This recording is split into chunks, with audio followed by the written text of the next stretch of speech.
please rise and pledge allegiance.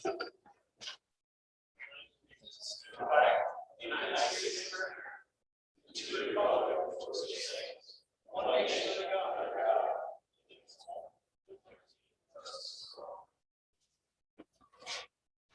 Billy, will you do the roll call, please? Here. Here. Turn on your mic. Thank you. Councilman Lisa Wonka. Here. Vice Mayor Pramod Jhaveri. Councilman Joe Lee. Here. Councilwoman Katie Schneider. Here. Mayor Mark Serkin. Here. 6 present. Do I have a motion to excuse Vice Mayor Jhaveri tonight? So moved. Second. All in favor? Aye. Do I have a motion to accept tonight's agenda? So moved. Second. All in favor? Aye. Tonight we have a work session. We'll start off with the market analysis of the proposed Kenwood Cooper Corner project development. Greg Lund from Circle Development. Mark, if you can give me a minute. So just to reset the stage, I really resent having this format here where we're dressed up and up on the podium or what have you. We're supposed to, it's an informal workshop. It would be nice if we were all around the table having a genuine discussion rather than kind of looking down on them and cross-examining and what have you. But the purpose of the workshop, just to remind everyone, was 2 things. First, council, in response to a previous discussion that Circle Development had presented on the property at the corner of Kenwood and Cooper, council had asked for 2 things. One was an updated market study to demonstrate the project viability, particularly in light of the COVID pandemic, whether any market conditions have changed and what have you. Secondly, council wanted to review alignment of what the developer then presented with our strategic downtown strategy plan that we updated a little over a year ago in April 2020. So tonight what we have is a team from Circle Development who will share the market study results and the update. And I will let Dean, just wave Dean real quick, I'll let him introduce the team and handle that part. We also have Greg, who we've hired, the city's hired in the past for several downtown strategy update plans. And so Greg's right there. Like I said, he should be sitting around a big oval with us. But of course, with the slight increase in COVID and what have you, we felt it was best to move it out of the smaller conference room into here. If I had my druthers, had we known in advance, I probably would have maybe put it at Cooper Creek so we can kind of have a bigger conference table or something like that. But the game plan here is that we'll have Circle Development present the project overview and the market study. Then Greg will facilitate the discussion of the downtown strategy plan overview. So in the interest of having the meeting be smooth and what I would suggest is we wait till both parties are complete. This isn't a zoning presentation where we deliberate and all that. Again, we're not making any decisions tonight. If anyone, in the audience, and there's only a few people here, wanted to comment or something, that won't be happening tonight. This isn't a formal zoning process or anything like that. There'll be a time and date for that in the future for public input, but that's not tonight. But what I would suggest, we wait till both parties, both Circle Development's presentation, as well as Greg's facilitated discussion with us, be completed until we ask a whole lot of questions, what have you. Now, there's a lot of information, so it's understandable if you have a quick point of clarification or something like that, you may want to pause. Hey, could you just clarify that real quick? But in terms of deliberating, let's wait till the whole thing's done. Unfortunately, I shouldn't say unfortunately, it's necessary. It's probably going to be 20, 30, 40 minutes. I saw the presentation a few days ago. With that, I think I've said enough about the format. It's not my favorite format here. It feels like a regular council meeting, which it's not supposed to be. But let's go ahead and kick this off with Dean.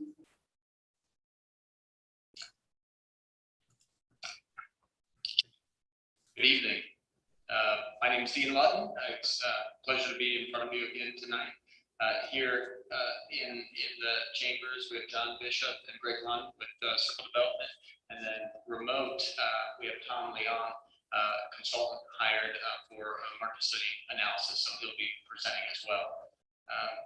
I'm going to start to share the evolution of where this design concept has come over the past, over the summer since we met with you last. We last presented to you in April. We last presented to you in April and have spent the summer conducting the market opportunity assessment or assessments in order to determine the appropriate market-driven type and quantity of uses on the site. Circle Development engaged market foresight and global retail strategies for these assessments. And Tom from Global Retail Strategies will present the methodology and the results of this study momentarily. But first, I'd like to quickly recap the concept and share with you the evolution from what you've seen before. It does look very similar, but as we get into the details, you'll see how we've adjusted the uses based on the market study.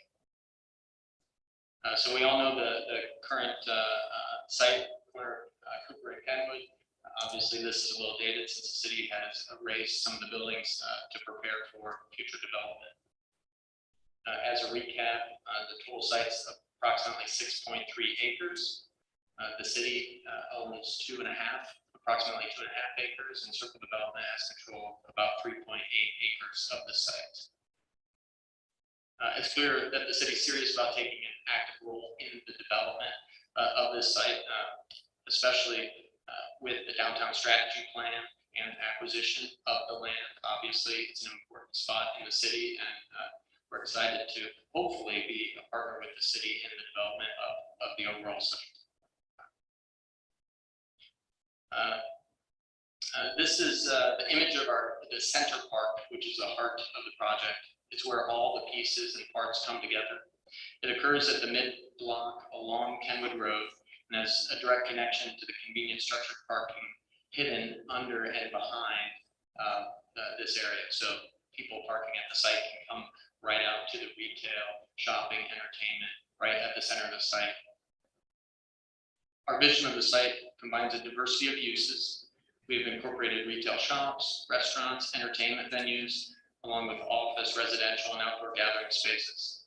As Tom will explain, the market assessment has revealed that due to market saturation and other items that he'll discuss, a hotel really isn't viable on this site.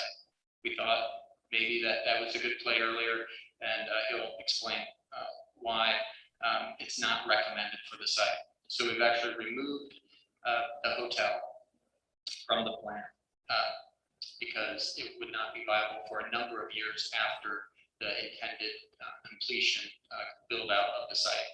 And it's not viable when the site's ready. After many years, it would just be vacant. That's just not a practical use.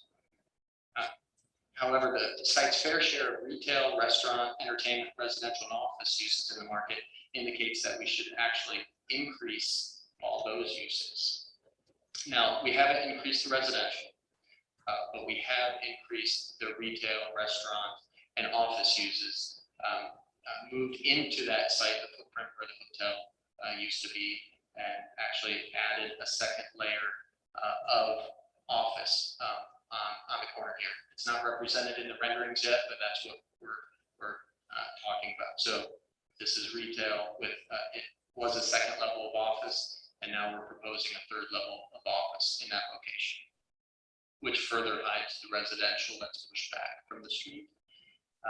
We're also looking to have this food and beverage, whether it's a food hall or other food entertainment venue, being 2 stories in the central piece, which also then hides more of the residential and really overlooks this very active outdoor space. The development is intended to be a vibrant, family-friendly place with activity, not only mornings and daytime, but into the evenings.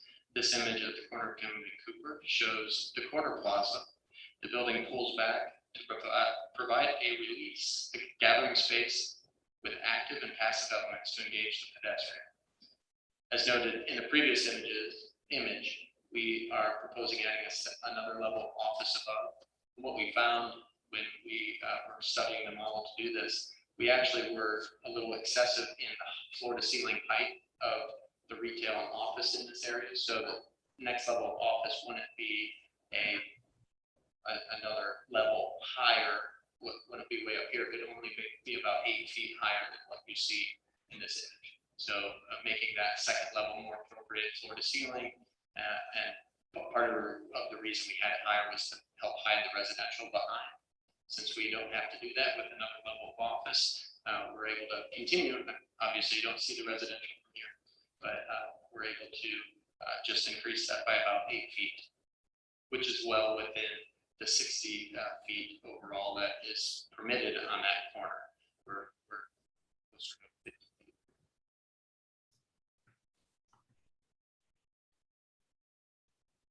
Moving up Kenwood Road, away from the intersection and looking back toward the Silverman building, we can see how the building starts to move closer to the sidewalk on the road, connecting the building with the hardscape, creating a pedestrian-friendly, walkable environment, which which activates the streetscape with outdoor seating and gathering areas. As we move further up Kenwood, the building meets the sidewalk and navigates the 18-foot grade change that happens along the length of Kenwood Road, with appropriate stepping and accessible ramping to provide a fitting pedestrian-oriented human scale to the development. We're proposing the addition of parallel parking along the length of Kenwood, which is all toward the property. It's not out into the street, so the current traffic is maintained on Kenwood, and we're proposing 20-some parking spots there along there that will not only supply convenient retail parking, but also form a comfortable barrier between moving traffic and the pedestrian traffic on the site. As you can see here, the residential uses have been pushed back from Kenwood Road, and they remain pushed back to ensure the retail, restaurant, entertainment, office uses maintain the visual dominancy on the site. The human scale is maintained by stepping the building back as to not overpower the street. And I didn't mention this earlier, but we had added this little key plan. I don't know if you can see it from there, but it's like the back of my hand now. I know where everything is, but we realized that as we were presenting, it might not be clear where these images are. So if you're not sure where the images are, just ask and I can help point it out. Moving around behind what used to be the hotel, which you can see the previously proposed hotel, is the residential pool. The hotel is now removed and replaced with street-facing retail on the ground level. So the retail has expanded into that footprint, and the residential has expanded into the hotel space. And actually the hotel, the height of the hotel was above what was permitted in zoning, as we're trying to fit in 80-some keys previously. So removal of the hotel helps us to stay within the current zoning regulations, and the height of that would continue with the height of the residential you see to the right. And the unit count is staying the same. We're taking away residential where the office is gaining another level. Kenwood there, and where that food and beverage tenant would expand up to the second level. And so to replace that, we've extended over to the hotel. So the residential hasn't increased at all.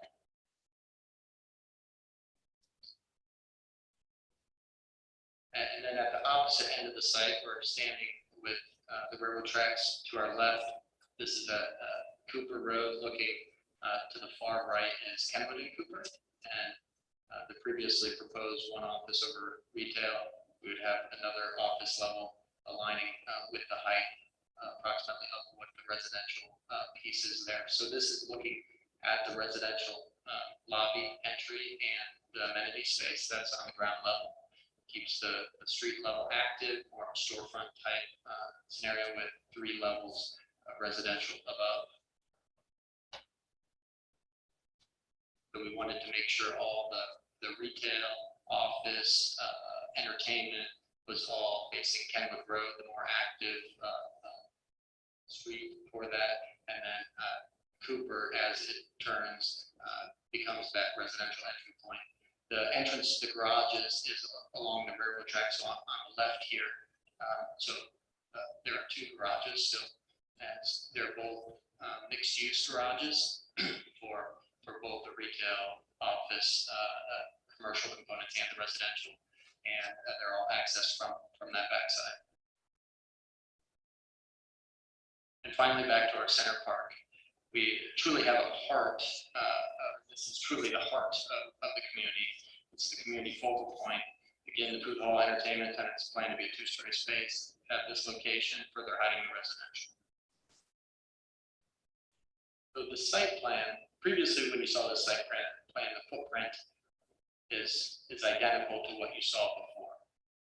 We've moved around uses, but like I said, the hotel piece is now retail. So all along Kenwood Road, we have retail, entertainment, food and beverage, restaurant expanded into the hotel space. On the second level, we have the second story of the food and beverage, food hall, entertainment piece. Retail doesn't work on a second level, but food and that type of use does, especially when it overlooks active outdoor space. And then this is the first level of the office, which then there would be a second level above that. So 3 levels total. Then the remainder of the site pushed back is the residential. It's not reflected yet in this, but for now, we've just filled in the color of the hotel, but this is intended all to be pushed back along the length of Kenwood. It's not coming out to Kenwood Road. But from a square footage standpoint, the space we took away over here has just been recaptured over there. The residential lobby over on Cooper Road at ground level, and then all the residential above that. And then this section cuts through the podium parking garage, which is hidden because you have the residential coming down the office and retail in front. And so this next image is the cut through here, which cuts also through the residential and the retail and office uses above. So this is what that looks like through the entrance to the garages along the railroad track side, all hidden from view. And that height, you can see, that doesn't exceed the 3 levels of residential above the residential lobby, entry space, and the garage. Now I think that's all on my notes here. Now I'll turn it all over to Tom Leon to discuss the market assessment for the project. And after he's finished, I'll have a brief synopsis, and then you won't have to listen to me anymore, but we are all available for questions as needed. Tom, I'm going to stop sharing. I'm doing the right thing here. Okay. All right, Tom, I think you can share. All right. Can you see that? Yes. Okay, perfect. First of all, thank you very much, everyone, and Mr. Mayor, councilors, and administrators and colleagues. Thank you very much for your time tonight. And I know our time is precious, so we'll get going on it. And tonight, what Dean has just so eloquently described is the hardware of what could potentially be a top destination in North Cincinnati. But before we build any type of development, we really need to understand more of the development rationale and really to understand the justification, the rationale in terms of the project software, if you will. That is the programming, right? And the phasing, what type of activity will go in there, and specifically how they would work together, right? Together as one. And in terms of creating a sound business platform, this particular project is specifically very interesting and yet challenging at the same time. What we are dealing with here is essentially 6 acres. And in terms of site size, this is a little bit on the small side, of course, in terms of the typical size of a true mixed-use program. But it is interesting from the perspective, if you would use an analogy of a Rubik's Cube, and this site is bounded by the 4 boundaries, there's a height restriction to it, and there's a limitation in terms of how far down you can dig, of course, in terms of getting your programming to maximize your offering to the marketplace. So from that standpoint, what we want to do over the course of the next few minutes to explain and summarize what we did over the past 2 months in terms of our detailed analysis in the feasibility, as well as the overall programming that we think should be feasible on this particular site. Just a very quick word on the analytical process, right?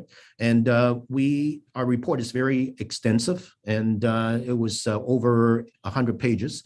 But what it really comes down to is our work is very specific to the site itself. We take in the project vision, both in terms of the city as well as the developer, and match that to what is required in the marketplace. Understanding the regional and local context and the site, what the site would allow us to do, and the various implications. So what we are doing there is to carry it forward to the 3 commercial sectors: retail, hospitality, and office. Now, the retail itself, by extension, the definition carries to, of course, retail itself, but it is inclusive of food and beverage and entertainment elements. So with all of that, in this presentation tonight, we will also very quickly go through the element of residential, because obviously the true mixed use is generally defined as 3+ elements, and that is cohesively blended together. And as we will see a little bit later on, why a certain degree of residential component in this development is very critical. So thereafter, after we set the table for the programming, we will look at the land deployment plan, if you will, in terms of where each potential use could be, essentially deployed, right? And how they could work very well together. Now, the sequence analysis, and again, this is a very detailed analysis, but what we have done here is look at the entire MSA and then followed by how Blue Ash fits into the overall market. And then looking at the downtown Blue Ash as a subcomponent of the overall city of Blue Ash. And finally, looking at the site specific in itself. So we do not look at other projects and say, let's do what they are doing and then move it to this particular site. So our recommendation is very specific to the site. The methodology in terms of some of the people that are keenly interested in numbers, we use 2 different and yet compatible methods, right? The residual demand analysis as well as market share penetration. Individually, they would give you about ±5 degree of accuracy, but together they should really hone in on the optimal recommendations for this project. And some of the numbers, we run several scenarios and make sure that we give you a range and flexible way of looking at how to develop this development. We certainly don't want to handcuff the developers as well as the designers into one stringent set of numbers, because these numbers tend to change over time as well. So we're here to provide a probable range. So some of the data we gathered, obviously in-house, proprietary information, the information from the inventory and the latest real-time competitive movements. And we have a very good relationship with the various major brokerage firms locally. And we also do a lot of work for the major retailers that are active in the marketplace. So we know what they're looking for. So any type of development, the real key here is how do you get the retailers and operators into the project? Without them, you do not have a development at your disposal. So also from a residential standpoint, we drew on the input of a local specialist, market foresight. And but the real key element here is in terms of this business platform. And the planning vision from the city of Blue Ashes plays a critical role in this. And in terms of this business platform, we have to build on basically, first, we have 4 masters that we need to serve. One is Blue Ash, the city. We have to meet your vision, your needs and requirements. Secondly, we have to obviously meet the economic imperatives of the developer. Thirdly, we have to understand what the consumers are looking for out there within the trade area and within Cincinnati by and large. And third, obviously, we need to understand the requirements of the key operators that will form the core offering at this development. You can read a lot faster, but in terms of how we craft out this business platform, we had to look at meeting the needs of a number of different demand drivers. The Blue Ash City Council Downtown Vision Outline was absolutely critical. And as I mentioned before, and market feasibility, the demand from the retailers, what the customers are looking for, and so on, they're all incredibly important to mesh into what the site will allow us to do. Ultimately, what we want to do is create the signature attraction for the city of Blue Ash and generally in an entire North Cincinnati region. So first of all, let's take a look at some of the key catalysts in the region that would really pave the path in terms of what we can do from a development strategy perspective. Now, there are a lot of dots here, but what I would draw your attention to is essentially there are 4 groups of key catalysts that would dictate the direction of this development. One is what we call the regional attractions, regional entities. The City Hall, Blue Ash is certainly one of them. As is with Kenwood Town Center. This is a very well-known destination type entities, right? And also you have the newer Summit Park development. Our site is very, very strategically located in the fulcrum of all these retail destinations and institutional destinations. The other one is the purple dot is the educational institution. That really speaks to the age of the area and certain other factors, age, and their specific needs in terms of that type of customer base. The pink triangle that you do see here, this is a very interesting one. It's a little bit of a surprise to me, but the number of medical facilities in terms of cosmetic surgery, medical offices, and so on, they're major ones. They're all surrounding our site. And certainly from the report from the key brokers that there is significant demand certainly for the office component within our development. These would be, smaller floor plates, anywhere from 5,000 to 10,000 square feet, and really for some smaller businesses that will drive the business sector forward. And finally, the recreational center. And obviously, we have a very young trade area and family, entertainment, and so on. They are very top and foremost in terms of the demand factors in the marketplace. Also, in terms of what we're proposing, what we really need to understand is, who else are actually doing similar type of developments out there. We take great care in not duplicating their efforts, and we want to really minimize the competitive overlap in the area. And as we'll see in the next slide there, each one of them are very strong in their own rights, and they provide certain unique offering to the marketplace. For example, you all know the Summit, of course, and that is the big entity in the whole region and the trade area, if you will. Each one of these 5 developments, we have the Summit, Montgomery Quarter, Gallery at Kenwood, Factory 52, as well as Three Oaks. They all looking at concentrating in various components, including retail, entertainment, food and beverage, residential, office, and other components, typically senior living and or hotels.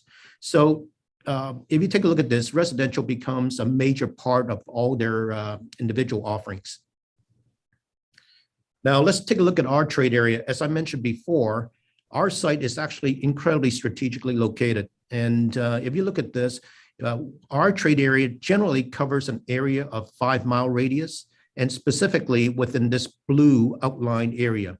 Now, to the top of the map, we are bounded by essentially the Summit area and the bypass 275.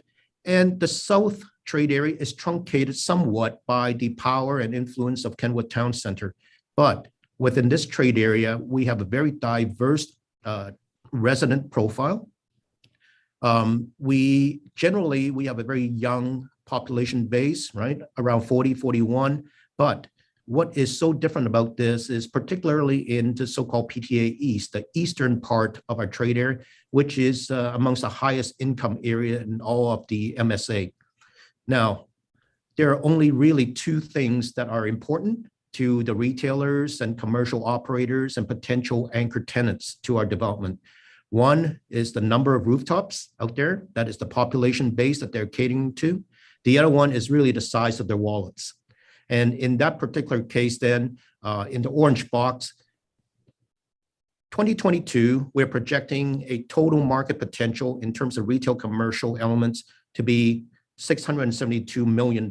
That's incredibly strong. Now, what is really, really interesting is that by the year 2030, approximately 8 years from now, as the project matures over time, this trade area will actually give you a number that ends with a B. That is over $1 billion. Now, as soon as you hit that hurdle, this is when all the ears to the retailers, major retailers and the commercial operators, that's when their ears totally perk up and they will spend a lot of time with you. If anything, they will come knocking at your door. So from this perspective, looking at numbers, this is incredibly attractive and very strategic in terms of the site, in spite of its small size. Just take a look at the individual categories within the retail, and we're all very interested in terms of what we can offer on site, what defines us, what will prevent a significant overlap with some of the other developments in the region. From our standpoint, we dive very deep into 16 individual categories. In terms of the general and specialty retail, this is your lifestyle retail, right? And the next category is the convenience, what we call the everyday requirements. So not only are we drawing the destination type of retailer, we also want to be of service to the local residents as well. But what you realize here is that we took great care in not to compete with the elements and commercial offering that's already nearby or within the trade area. So, specialty foods and so on, we certainly do not advocate a typical supermarket because you have already Kroger down the street there. And for example, drugstores and so on, we do not recommend a drugstore at all because you do have a very strong Walgreens right across the street there. So this is very specific to this development and the trade area. But the really jewel to the retail offering is really the restaurants as well as the entertainment components. And this is where the development will shine. And if anything, this is really the oyster, the pearl, if you will, within the oyster. So again, the overall recommended programming here by 2024, which we anticipate to be the first full year of operation, is around 58,000 square feet and growing to about 66,000 square feet by the year 2030. And again, this is a competitive program, right? As compared to the previous recommended, some around 30 or so. With 30,000 square feet, you're really neither here or there, and you really cannot drive the destination appeal that the site really calls for. And also with a larger programming, in terms of the scale itself, you're able to attract far better quality tenants here. And in terms of the issue of co-tenancy, how they want to be located next to each other. So this number, this critical mass is incredibly important. Shifting gears to the hotel, as Dean mentioned, in terms of the hotel element and how the market is shaping up, we have done a significant amount of research. And obviously, we all know that over the past 18 months or so, it has been a catastrophic event for the entire hospitality industry.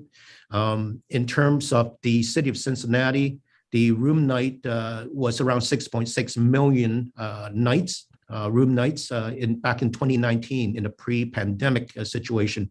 It was growing very well and things were proceeding strongly. And of course, the pandemic hit where everything, essentially the occupancy rate dropped below 50%. So this is a catastrophic event. But to take a look at what is coming up, and the current hotel room inventory in the entire MSA is slightly over 30,000. Within the Blue Ash market itself is around 18% of the overall MSA, around 5,000 rooms, right?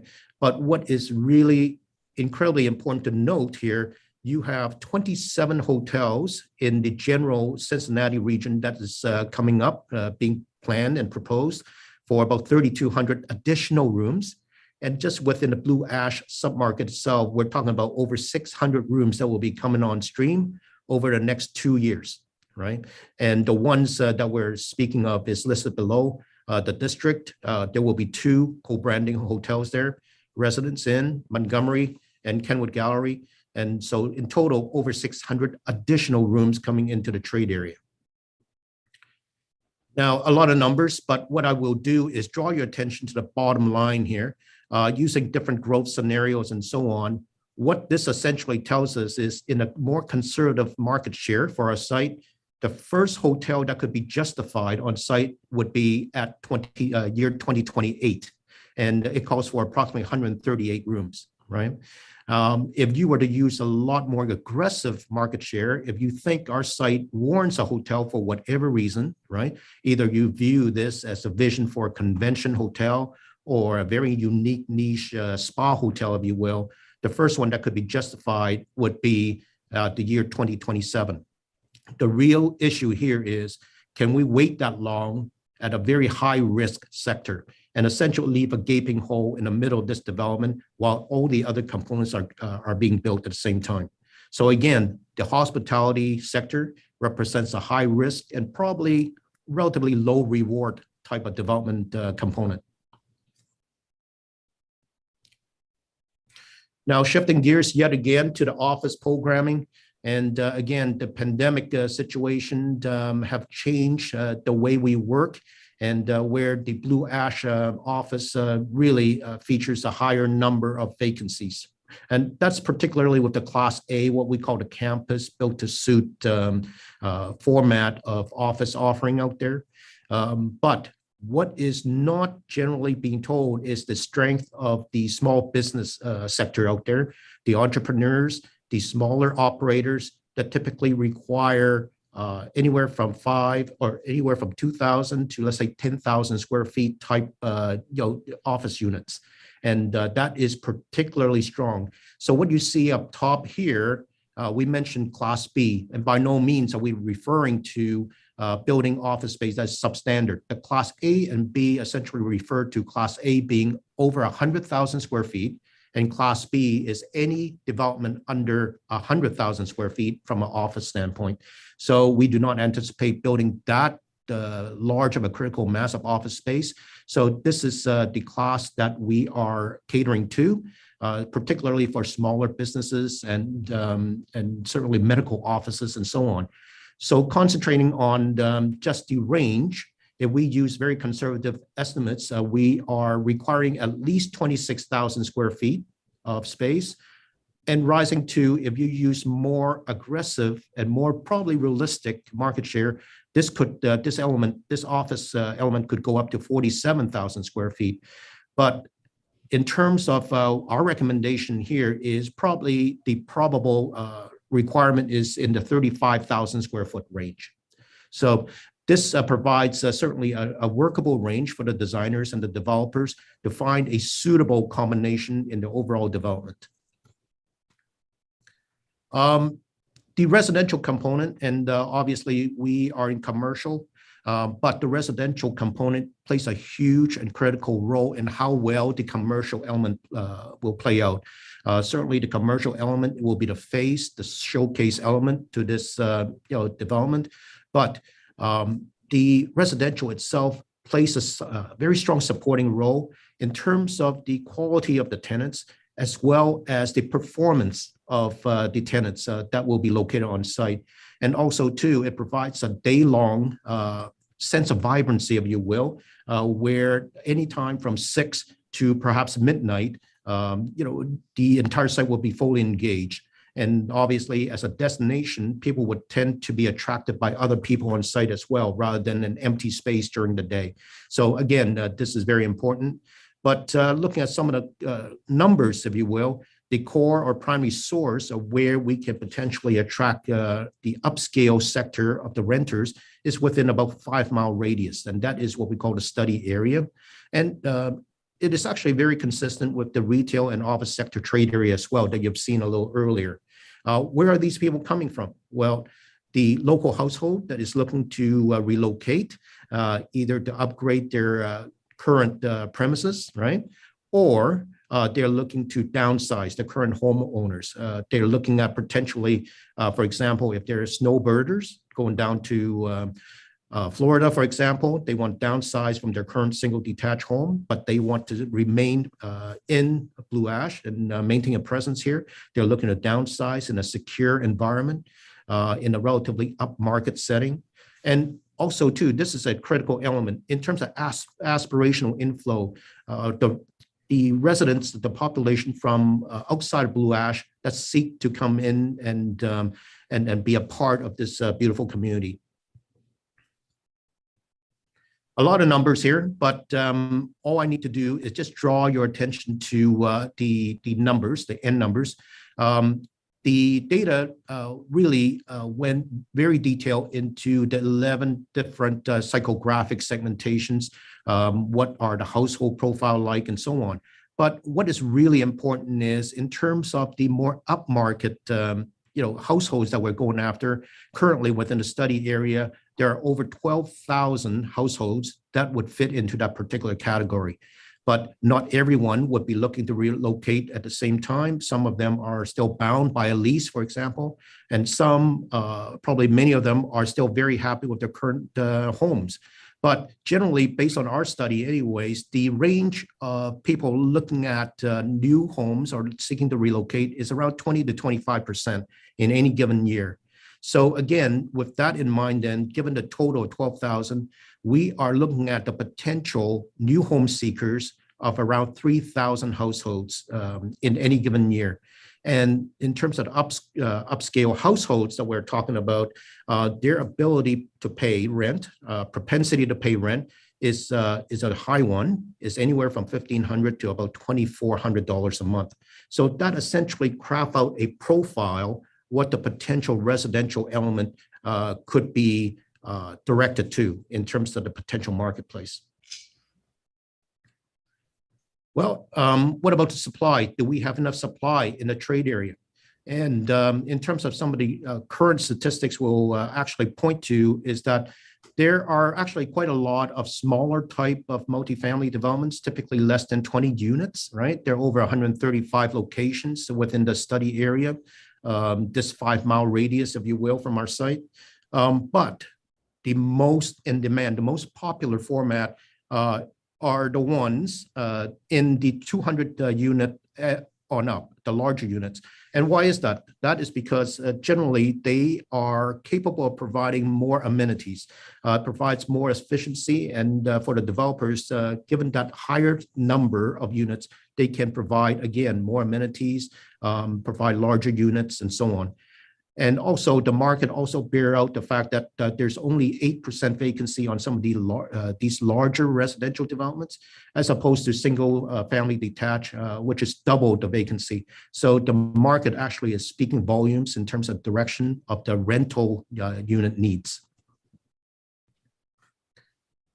And again, in terms of where they're located right now, generally, they are the older stock. They are built in the last 25 years in terms of what is being offered in the marketplace today. Generally, they are located, along the Ronald Reagan corridor there.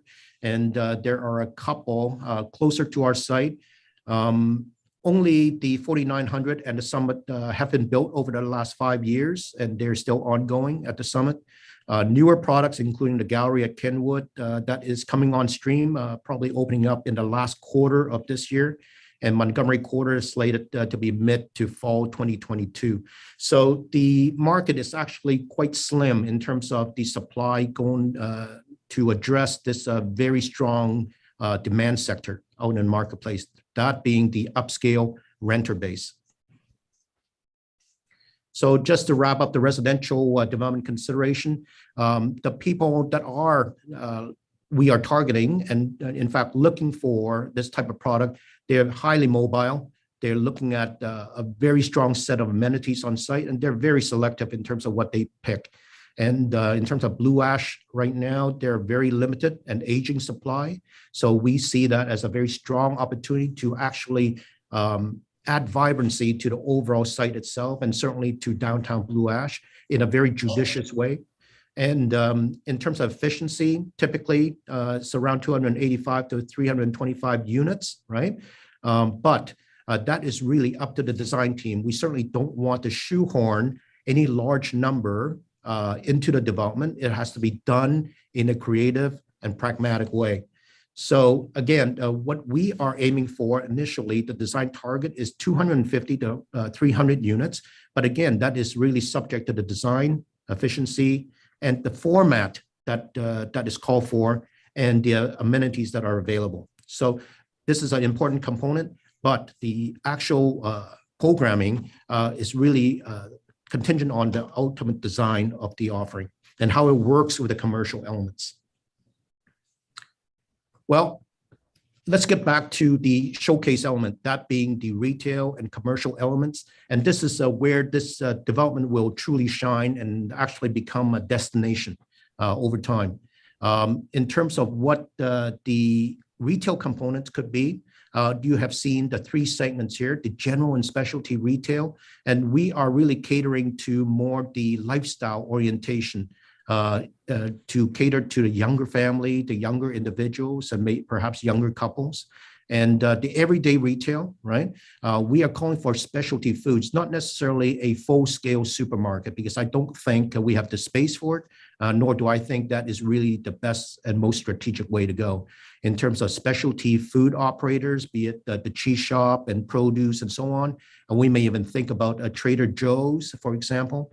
But also combo that with the wellness and personal goods and services, and we're calling for 3 units of those, and consumables, fine wines, and so on. So again, we are looking for smaller operators that will add, particularly local operators, strong local operators that will provide more of a local flair rather than the big box stores that you typically see from the national chains. But the overall jewel to this development centers at the concept of food hall. And we're not talking about food court here or a glamorized food court, but a true modern food hall. And that at 10,000 square feet will form the true activity hub to this, and complemented by 2 full service restaurants and 3 eateries and cafes and so on, along with a very strong entertainment component. We will have 2 units of that. So overall, the retail and the food and beverage and entertainment component totals at this point around 65,000 square feet, and with about 18 different operators. And we believe that will provide a very good set of variety, right? And provide the quality that is required to really put this development on the map and become the strong destination that we all want it to be. The office component, we mentioned about the strong demand for the medical and cosmetic surgery area. We have essentially provided a variety of formats in 3 different units. And now what we want to also explain is the demand for collaborative and co-working spaces. And there are a number of strong operators that are looking for space in the Blue Ash area. So we have put the names down here as well. And that is a very strong component to add vibrancy throughout the day. And lastly, this maker and artisan workshop. This is a smaller component, but it actually adds to the flair of an overall development and provides a very strong and unique sense of difference to this. Now, if you can just imagine with the food court, the restaurants, the co-working space, and the specialty offering and so on, this becomes a very unique type of destination, and extremely different to, let's say, your Kenwood Town Center, for example, and to a certain extent to Summit as well. Now, right down here, we actually put that down, the hotel element, as an option. We do not recommend this, but if there is strong justification from the city or the developer that there be a boutique brand serving a very unique niche in the area, we are suggesting, yes, perhaps you can, in fact, look at something like this by 2027 or 2028. But again, this is a high-risk proposition. So to wrap up, what are we suggesting here? Dean and his team essentially crafted out a very strong hardware design for this development, but this is really the software programming. In terms of target critical mass here, we are looking at the retail food and beverage component of 65,000 square feet, as to summarize. Office, co-working and flex space, 35,000 square feet. Hotel element, we are not recommending that. The residential component to lend support to the overall commercial showcase elements would be somewhere around 250 to 300 units, right? Again, that is really up to the design team and the programming, how it could be judiciously and creatively fit into the overall development. The target users, local residents, of course, the regional population, the local workforce, right? And obviously going in, there was some talk about let's have this site be alive at 5, right? What I'm suggesting here is we must make this development, and the software will provide this, that this site would be extremely active and vibrant all the way from 6 o'clock in the morning to perhaps midnight, going from the early morning dog walkers or joggers all the way to the post-game nightcap, right? And it should fulfill that role very well. And commuters, and lastly, the visitors to Blue Ash as well. In terms of residential component, we are seeking and we are targeting the upmarket new home renters, right? From a relocation standpoint, facility upgrade, right? And also the downsizing of their homes as well. So this collage of photo gives you a bit of flavor in terms of what we're looking for, and they should all work well together. And we would insist that they work well together in terms of programming and in terms of who they are and their functionality. So with that, I would conclude by saying, you know, if we do our jobs right here, there are 2 things that I would expect from this development. One, this will become one of the very top destination, in spite of its small size. It will be one of the top social focal points in North Cincinnati, certainly north of Kenwood. The second element is that this will serve as a very strong catalyst, if you will, for the future and additional development for downtown Blue Ash. So these 2 elements, we believe, are very strategic goals that we need to meet for this particular development. So again, this is a bit of a summary, a very quick summary. And I thank you for your time, but I will turn this back to the meeting coordinator, and we're certainly open to questions thereafter. Dean, I know you're about to do a wrap up, but one suggestion is maybe you want to give a little background on Tom, who he is and his expertise and what have you. Okay. Tom, do you want to give your? Yeah, no. Why don't I do that? And my apologies there. And certainly I'd like to jump right into the meat of the presentation. My name is Tom Leung, and I'm the founder and president of a firm called Global Retail Strategies. We are headquartered in Vancouver, Canada, and I apologize for not meeting with you in person today. And because of the border fiasco going back and forth, it's not that easy nowadays. But we have 4 offices around the world, and one is in Calgary, Canada. The other one's in Dubai, and also one in Cairo, Egypt. And we are currently relocating our US office from Los Angeles to Austin, Texas. So our work, we are very much a mixed use specialist, and our engagement range of all different sizes, from the largest one being, the major malls in Dubai, to Hong Kong International Airport, as well as right down to New Orleans World War II Museum showcase. That is one of our projects as well. Locally, we have done work in the Mason as well as the Kenwood area, so we're very familiar with the Cincinnati market. But we are fortunate enough that we are passing on our experience from our work in 56 countries around the world with projects there.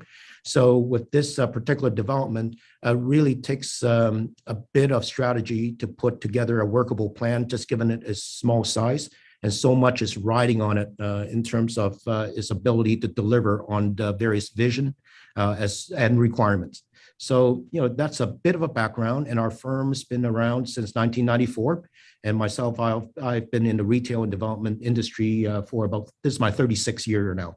So, been around the block, but certainly we have very successfully collaborated with Restark in the past, both in Cincinnati as well as internationally. So that is the connection right there. So So if you need any more explanation in terms of who we are, I'm certainly open to your questions. Thank you, Tom. I'm going to take the screen back just for. Mhm.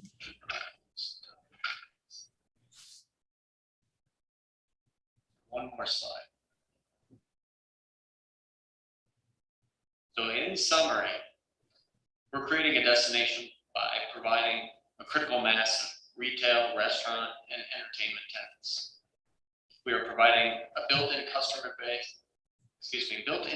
base with the on-site residents who will in turn draw more people. People attract people. In addition, the synergistic relationship of the different uses helps the project weather future economic downturns. Like we just saw, a lot of commercial retail dropped off, residential continued strong, and we've had times where it's been the opposite. So a true mix is important for the longevity of the project.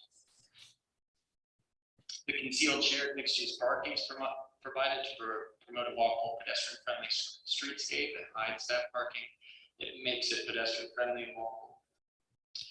Along with the pedestrian streetscape, we're maximizing the retail and restaurant footage while pushing the residential use back into the upper levels to ensure that the non-residential uses are the visually dominant land use. With the proposed retail mix and the on-site residence activity is promoted for morning, noon, evening. We about doubled how much retail and office that we were proposing previously, removed the hotel, doubled the retail and office to 100,000 square feet as Tom laid out. We took his numbers and crafted them into the site and worked those out. Now, I think previously we had said we thought the on-site users on a average daily basis would be about 5,700 users with previous square footage. We've taken the hotel away, doubled the office and retail. We think it's going to be between 6,000 to 7,000 people on site a day at full build out. About 6 to 8% of those is our residents. 6 to 8% are residents and their guests in the 250 units. 4 to 6% we envision as the office users based on the square footage, and the remaining 86 to 90% we see as the retail, the restaurant, the food and beverage tenants. The project's also created to complement rather than to compete with Summit Park with a distinct scale, character, and design. We propose quality materials. I know we didn't get into the materials, but quality materials coming down to the pedestrian hardscape. So you have that touchy-feely of real materials, stone, brick, that contributes to the enduring fabric of this corner of downtown.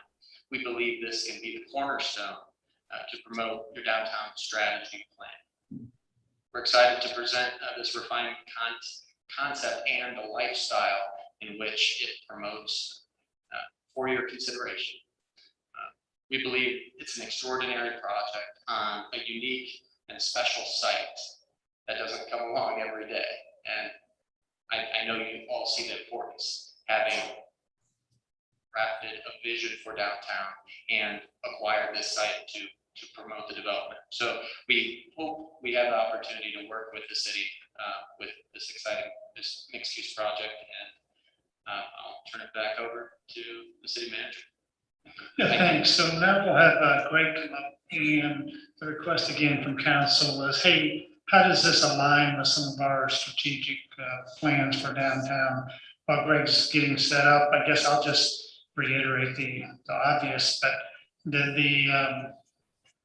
I think the interesting thing that this study, the second time I heard this a day or two ago, revealed was, I remember a lot of your conversations and even occasional resident comments were, hey, we want something unique. We want small boutique offices. We want small restaurants and retail and what have you. And I remember when those comments were being made, I often thought like, well, I don't know if that's achievable or not, because clearly the trend you see a big change and what have you. But it's really heartening to hear from Tom, that that's exactly what he's proposing, is those unique little niche shops for you. And so obviously you don't have time to digest that, but I thought that was very transformative in my mind to have someone who has no skin to see provide that study, and provide us some tweaks to that. So with that, Greg, why don't you go ahead and Great, thank you, David. So let me just kind of jump in because we're about an hour into this, and I know you want to do some discussion of this. So council will recall back in April 2020, a little over a year ago, we worked together. You worked and we assisted you in preparing the downtown strategy. And I would suggest to you that it was prepared for exactly this situation, and that is council wanted to make sure, as I recall it, that you felt prepared going into discussions about major opportunities, proposals, and so forth, and you have one of those before you now. And I think that's why you prepared this, so you had a point of reference by which to evaluate this. And I think it was also interesting, as I heard the presentation, I had this in front of me because I've been reading it to prepare for the session. It was clear that they are paying attention to this, whether you agree with what the proposal or not. They're using the language in this. A lot of the language that we'll talk about here tonight, you heard used. So that's a good thing that you have somebody coming in who is at least aware that this is the roadmap that the city's planning to use. So what I would suggest is that you have this in front of you. I think it was part of your agenda packet. And what I do like to do is let's use it. Let's use it for the reason that you prepared it. I do want to remind everyone, ourselves and anybody in the audience or watching from home, that what we're talking about here is a conversation, as the manager indicated, about alignment, potential alignment between the concept that you're seeing before you and your strategy plan. This is not a development proposal at this point. We're not in the development review process. You're not being asked to do anything with regard to financing. You're certainly not making any commitments about property that you own. And it's interesting, if you look at strategy number 5 in the plan was control key properties. And I think that was a reflection of the conversation we had, that the zoning is great, land use regulations are great, but if you really want to control what happens on key property, you own it. And that is ultimately your decision and no one else's decision to make in terms of whether or not you choose to sell that property now or in the future. So this is a discussion about potential alignment. So what I'd like to focus on is the quality of place points on here. On the first page under strategy 1, there's a series of things that are referred to as strengthening quality of place. And that's the physical form that you're trying to achieve. I remind council that these were prepared for application to downtown as a whole, not just to individual developments, but to downtown as a whole. So some of them aren't quite as applicable. But for a project of this magnitude, I think it's fair to look at how it applies to that. So what I suggest is let me just kind of walk through this and refresh everyone's memory, and maybe make a few comments about what we heard tonight and try to connect it to what you heard tonight, and then see where it goes from here. Again, we're not expecting a decision. No one's expecting a decision here tonight, but this is a first step. I'm sure that the developer would love to hear feedback and comment if you're ready to share that tonight. If not, this can be considered the first step in that process. So first of all, and I'm just gonna walk through these so you can follow along with me. The first one is diversity of uses. Multifunctional, it talks about retail, restaurants, entertainment, employment, residential, and civic uses. I don't know if we've seen anything about civic uses here, but other than that, on its face, I mean, it is doing these things. Vibrant and friendly, family friendly. You heard the phrase alive at 5. Again, I think the developer is trying to indicate to you that they believe that it meets that. Pedestrian friendly, walkable, pedestrian friendly. Talks about support pedestrians and bicycles in seating areas and drinking fountains. And I think the way you see that building set back at that corner to provide that pedestrian space and those potential water features, I think is a direct result of trying to achieve that.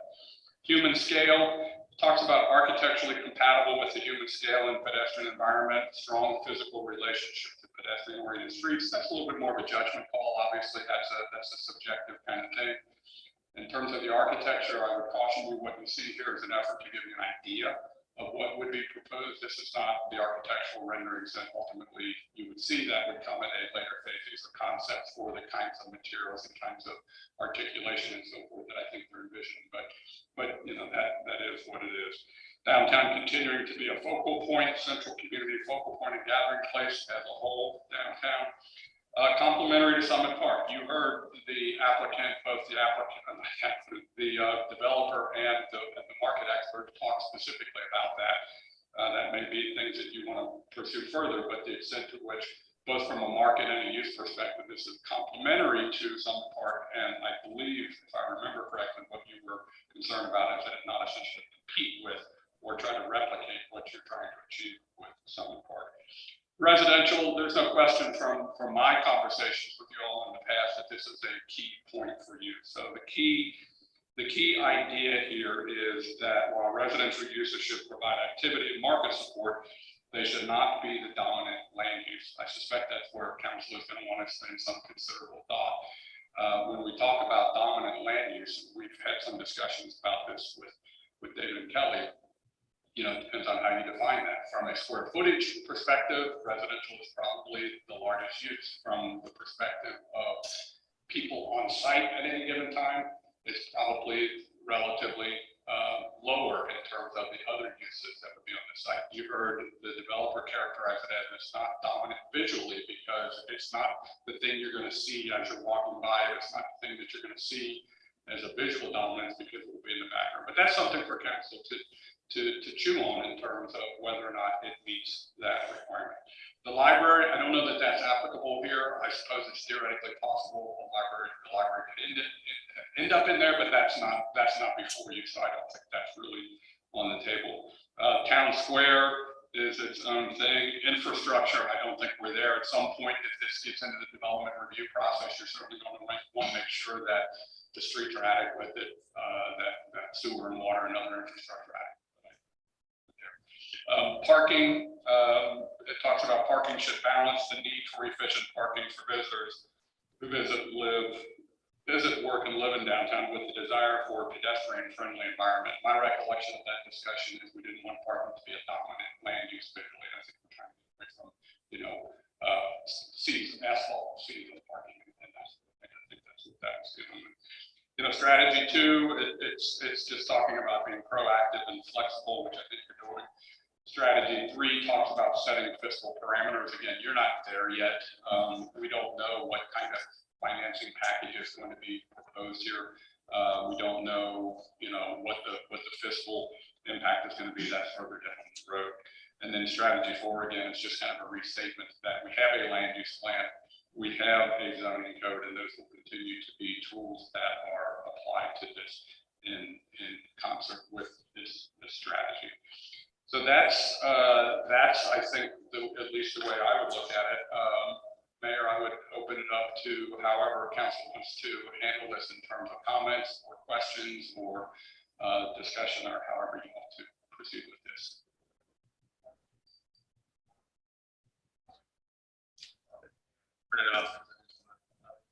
I think from a personal standpoint, this is a lot of information with some significant changes.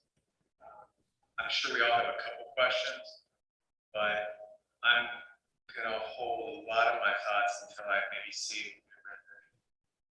have a chance to go through a heck of a lot of information. So I have a couple questions, but I'd like to just let everybody jump in there. So open it up. Yeah, I guess I'll kick it off. I agree with you. There was a lot presented to us, and I think we'll eventually need to go back and read it all in more detail before we come back with a large number of questions or thoughts, but some that are on my mind right now. Two questions I have, which really are almost more of an update to the two of the questions that I asked the first time we went through one of these presentations. These questions are going more to the developer. It's one question that I asked previously was about what percent of the square footage is residential. The answer I was given was 65% last time. So what would be the updated number?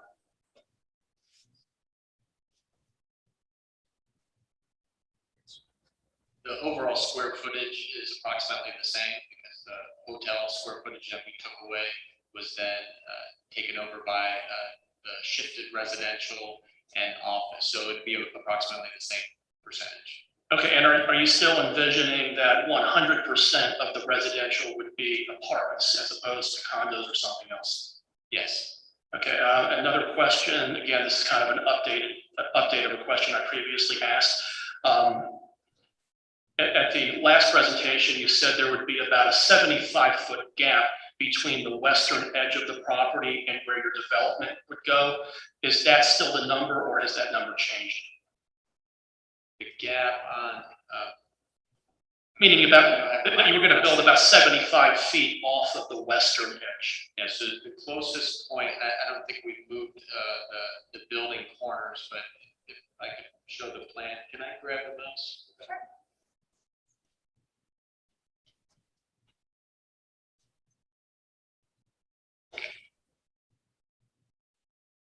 So the closest points are about 35 feet from the property line, and then there is a 60-foot railroad right of way before the first residential property. The majority of the building, I'm not sure what the average setback is. I know the zoning code says 10 feet to off the property line to a residential use, which I don't think is appropriate. It seems like it should be much more than that. So we've allowed a minimum of 35 feet to the property line, and then it's another 60 feet before that residential land use. Okay, so still then a good gap before we're getting into the backyards of the residential people who live out there. Correct, almost 100 feet at the closest. Thanks. And then I'll close with one comment to council and I guess perhaps the developer as well. I mean, I really wasn't surprised to hear that one of the points that they hit on is how much Blue Ash needs so many more apartments. That song's been playing since long before I joined council. If you ask a developer or one of these consultants, what's 2 + 2, their answer is going to be to build more apartments in Blue Ash. So that's kind of what I was expecting. I think that's going to be one issue we're going to have to look at a lot harder, especially with the number still being about 65% of this land being dedicated to residential and 100% of the residential being to apartments. That's certainly both much larger numbers than I thought we would be getting, and the residents I've talked to, especially the ones who live in that area, are on the same page there. That's all I have. Thanks. I have one quick one. You said there's gonna be 7,000 folks coming in now there today, or 700? The estimates of between 6,000 and 7,000 users on the site per day, correct? So, we should say it'd be about 3,500 cars. And I don't know what percentage is vehicular traffic and what percentage is pedestrian, but I would think a majority of them being in an auto-oriented neighborhood, I think a majority would still be vehicular, correct? All right, well, I have a lot of other questions too, but I want to work more. I'm going to trail off of his. Regarding the garages, 2 garages still, Yes. public, private, or They're fully mixed use between all the uses, so I don't know if that's part of how the development deal works. If it's all public or all private or a mix. more specifically, if you're doing all the apartments, would one whole garage be dedicated to tenants? Or in the other garage to the public for all the retail, office, or? It's a mix. I actually have some diagrams if you want to see how we looked at the mix of the parking garage.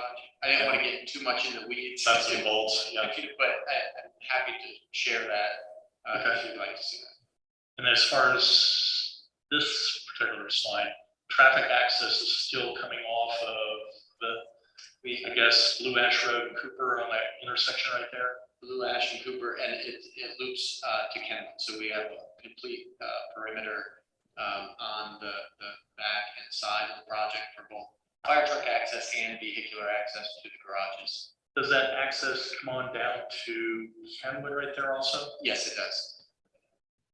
And are the parking garages open or enclosed? When I say that, open to the upper air, or are they just covered over by the apartments or whatever? This garage on the left is a two-story garage that is closed to the air because there's a residential, for the residential units, there's a outdoor amenities area, so landscaping and other just outdoor, it's basically a courtyard. The other parking garage is a freestanding open air garage that goes up and is completely wrapped by residential, so it's not visible from any side. It is open air to the. Okay, so the first one's that you would call structured parking. Yeah, Half of the some ground call it above. a podium. It's not the technical name for it, but many talk about it being a podium because it forms part of the foundation of the Right. building, that then the building is built on top of. Thank you. I guess I'll tag on behind these two guys too, because that was my question. I wasn't sure if there were one or two garages, and just to make sure, I'm guessing, or is it gonna be something like in Montgomery where some of the parking slots are dedicated to the retail or office users for a certain time of the day, but then the rest, it's open to the public, or have you gotten that? Escape. You were saying if I hit the keyboard, can I escape out of this? I don't want to open up the. And then you have to grab the other file. By the way, what's the parking capacity for all of it? Number? I think last time we were here, it was around 600, and it's on the slide. I want to show you. So I Okay. believe it's about 680. Yeah. The other slide I have. Okay. And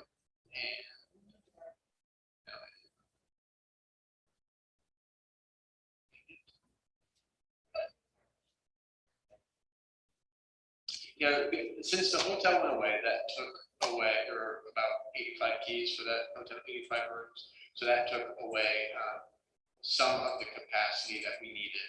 But then we doubled the office and retail square footage, which increased by about 80. So we went down 80, went up about 160. And we actually used a mixed use calculator for these types of dynamic projects. I think so. Tom, out of the way. Right, Tom.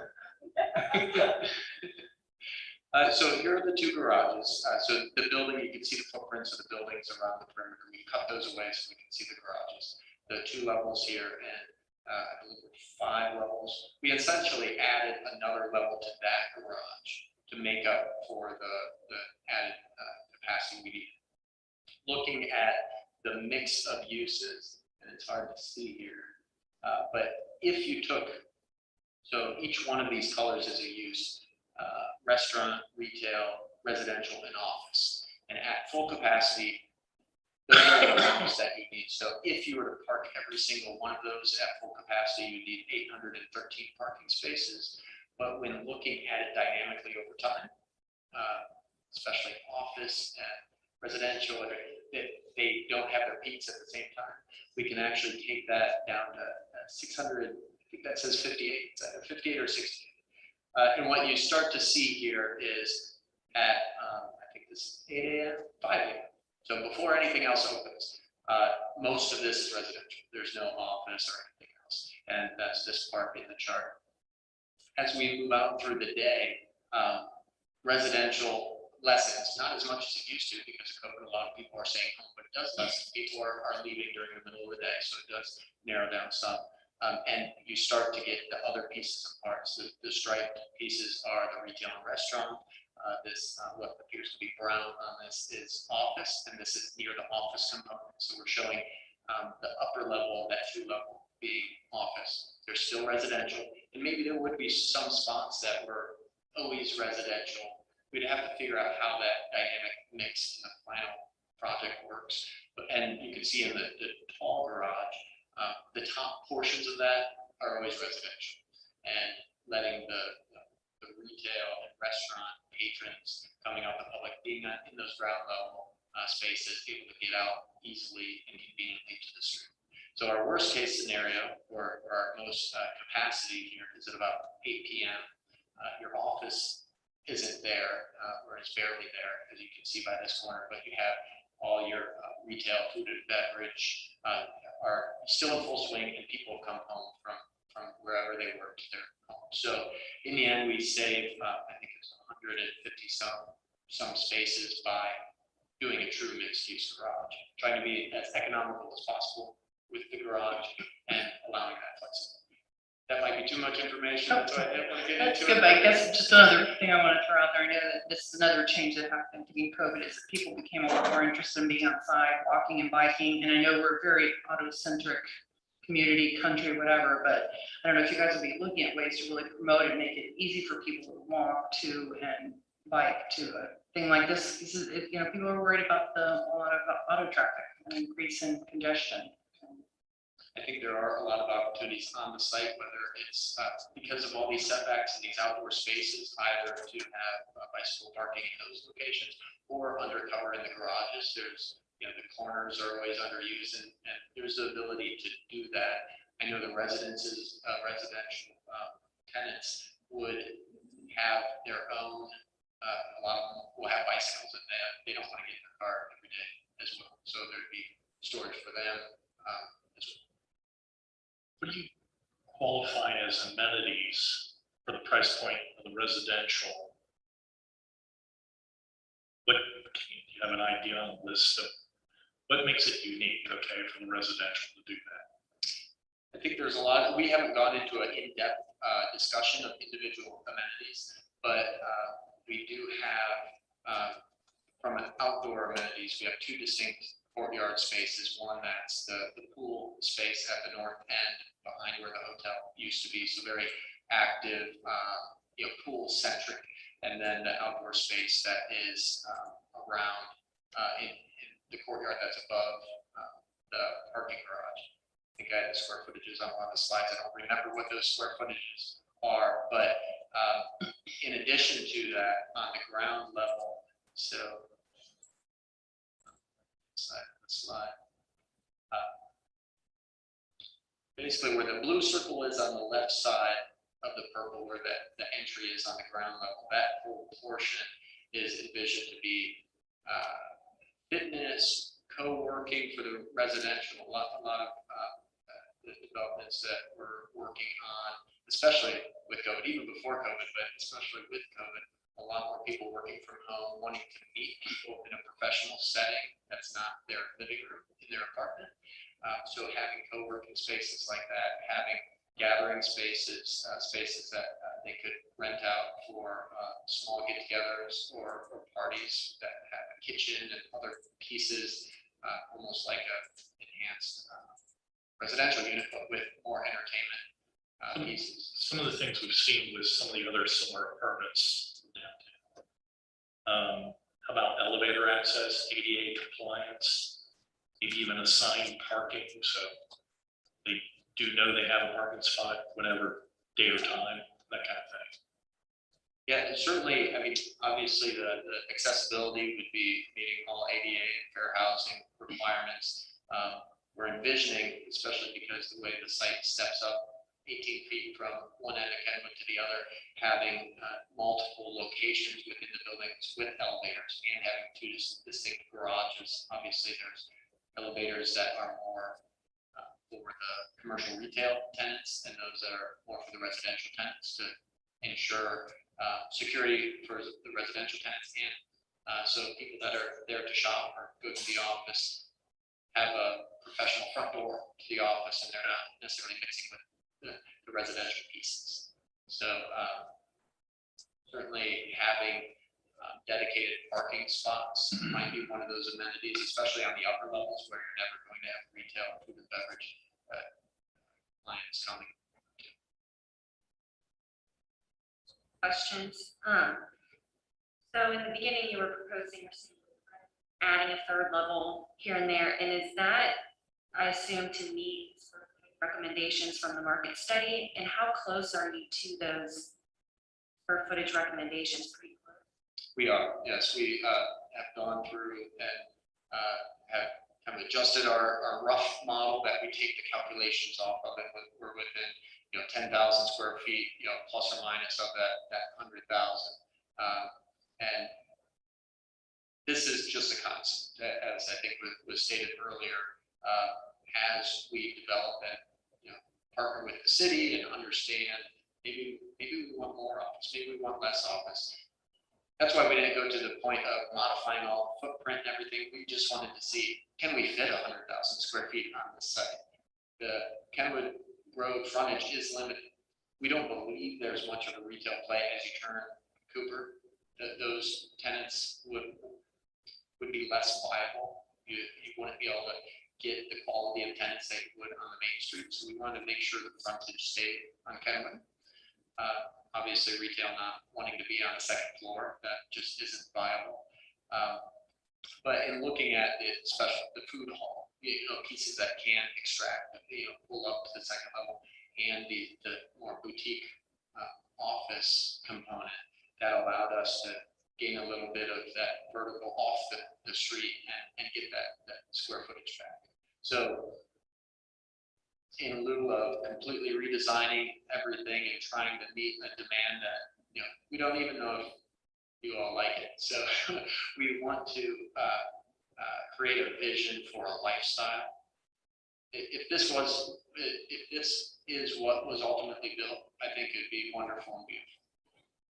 I'm sure it's going to modify over time based on your requirements and other requirements and tweaking. It'd be nice to have this here or that there.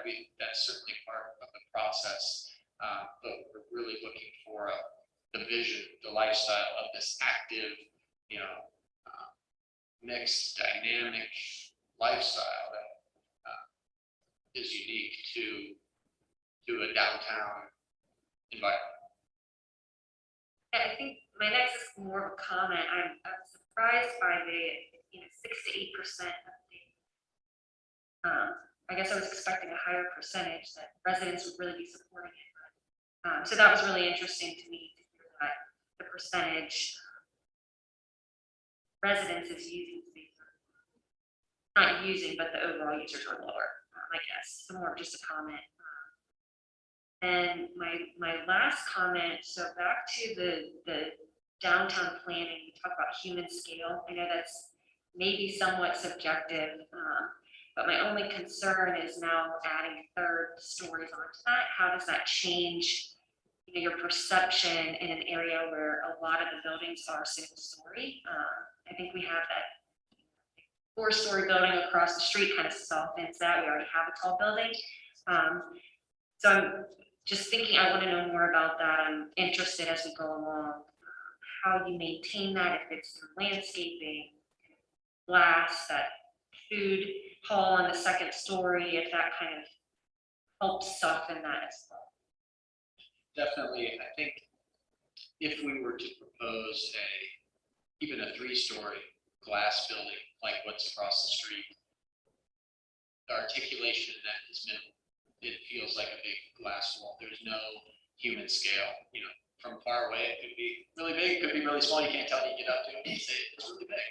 And part of what we do is add canopies, making spaces outside the building. So it's not about the building, it's about the spaces you create with the building or with the landscape or with we're showing these kind of art pieces that we found that kind of blew up to this kind of sculptural piece that you can interact on top of and around and between. And that's how you bring this, those are some of the ways you can bring the scale of something that could feel massive if it was just a concrete wall. You start to articulate that, you make window openings, you divide those into smaller pieces, and you have pieces you can touch and feel, and there's texture to it. It's not just a smooth, monolithic, impersonal piece.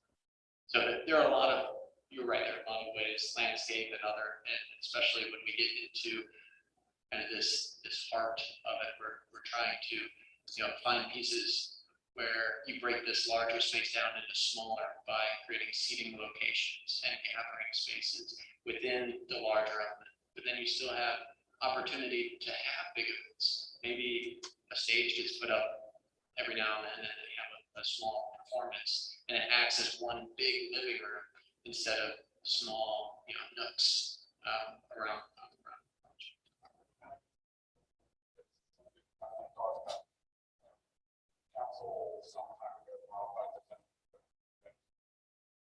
And one of those provisions was the requirement of stepping back the building as well. So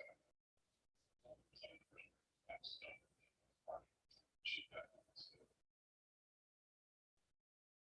Yeah, I would echo that from a design standpoint, this is probably one of the best examples, whether you like some elements of it or not, but overall from building articulation and pedestrian scale and friendliness, I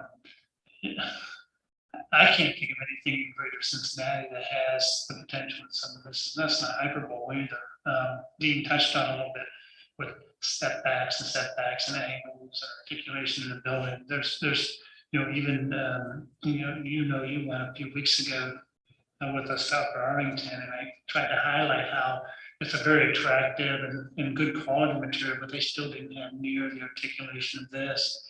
I can't think of too many examples from a design standpoint of pedestrian scale, and certainly there's nothing in downtown that's close to this. Even our two prominent features in downtown are, other than the glass building, the Keystone Plaza, which is one sheer wall, and the plaza behind the glass building.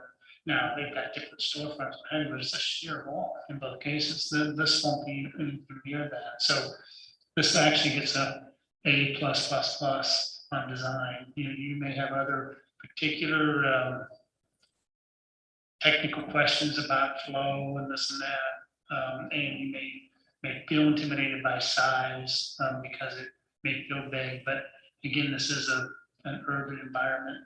This is downtown. From the street, these buildings will ironically maybe no higher than the pitch roof of Daventry. And that's the one thing of some of the homes at Daventry. That's the one thing we always have to remember. People say, oh my gosh, it looks huge. But these homes being built now might be taller than what we see from the street level on this.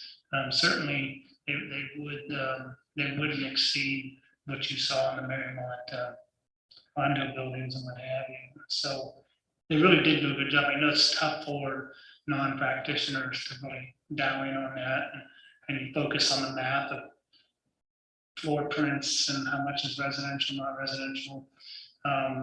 Dean highlighted, what did you say in terms of actual use of the site? It's only 8, 9, 10% would be residential. Maybe go over those I again. think we're looking at up to 8%.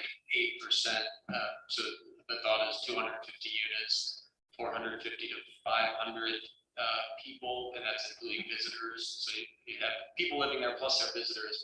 We see as 450 people a day out of the 7,000 that we see on the site. Yeah. And there's certainly a lot more fair questions we ask, but I think the number one thing I find it interesting, no one's asking the question maybe because it got answered so succinctly, and that was, is there market viability? And you got to be celebrating that some consultant highly specialized said, yeah, there's absolutely market viability, because that's a great question. Is this viable for us to waste our time and have a hole in our city? He said, no, this is a home run, and it might be a very unique asset. And it's in a scale that he wanted, which was the smaller shops and the smaller. I was even surprised to hear about the need for more office. Since the last thing that was predicted in Blue Ash, knowing that we got vacancy in what I would call our corporate offices. But the point being is it's more this interactive workshare space, and Katie and Jill, even when we went to Upper Arlington, we went over toward a workshare space in Upper Arlington just by accident, honestly. And so that's the type of thing we're talking about. It's just going to be joined together. So it really has to make a lot of positives. I know there's some concerns here and there, but it has a lot of positives, and you're definitely trending in the right direction. One question, Dean, it's just kind of, we're in the right field. Can you go to this rendering here? The one kind of the drone from the corner?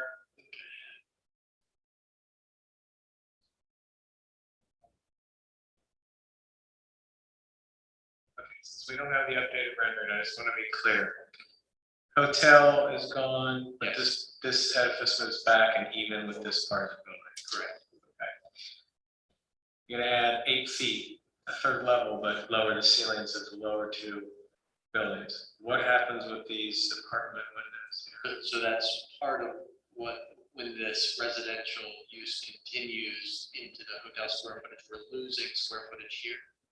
And we're losing when this central part goes up to 2 stories, it wraps around. So basically you only have 1 story above that food hall component. That lost square footage is made up there to keep the 250 proposed units. You know, one thing I said when you guys presented this first is I really liked the architecture, the landscaping, and the lighting. I thought it was great. I did love this little terrace thing here. You know, it's going back, so that's what I want to be to see for the new renderings. That was the only question I had.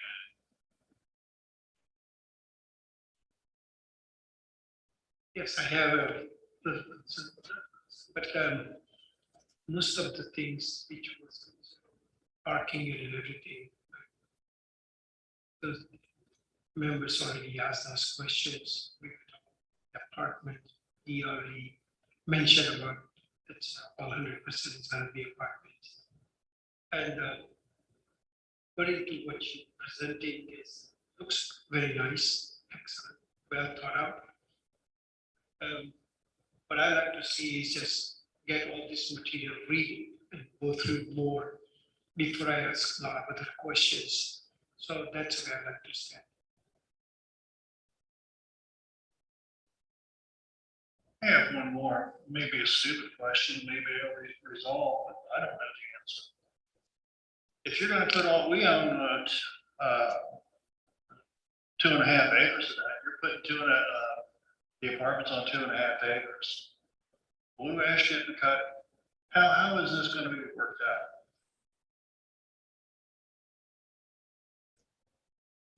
Or, I mean, if that's a question or an answer to be down the road, I'm fine. The answer is down the road. Yeah, you bought the property with the intent of trying to eventually create a new community center. How we negotiate that is to answer that question's been asked before, is once we think we've got a vision that we agree on, then we can start discussing those parameters. There's no sense in discussing a parameter on a vision. That doesn't make sense. I mean, we buy property and we put 200 apartments on it.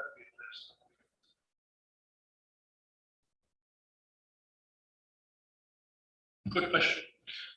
You have no objection to developing a new kind of schematics of concept drawings for us here? To help with the questions and the vision a little bit, okay? I'm not really good. I mean, even if I see an elevation, it's nothing like seeing those type of pictures for most of us laymen make it real. David, you wanna? So what I would suggest is that, yeah, you digest it, stop and have a conversation. And then sometime in the future, we'll probably maybe do some more debriefing. And instead of just saying, okay, design some more things that we'll throw pot shots at or whatever, you know, we probably want to then give some specific feedback or a no. We don't want to do anything. And that would be a surprise for me because we bought the property with the idea of doing something. But it is a $30, $40, $50 million decision. And so I know you don't want to tread on it lightly, but it's a continued conversation. So think about it. We'll continue advancing the ball, so to speak. I would encourage us to reach out to our citizens and see if they would be happy having a lot more restaurants, and a lot more entertainment, and those kind of things that are going to be part of this project. Apartments have always been a very touchy subject, but let's look at the big picture also and look at the other amenities that we didn't expect to be part of the game here. I mean, I thought we were going to have a hard time filling in 30,000, 35,000 square feet of Now it looks like, you know, multiple restaurants, entertainment, and things that I thought would be more difficult to do. Past 5 years, I think a lot of people would find. With that, if nobody has anything else, I would take a motion to adjourn. So moved. Roll call?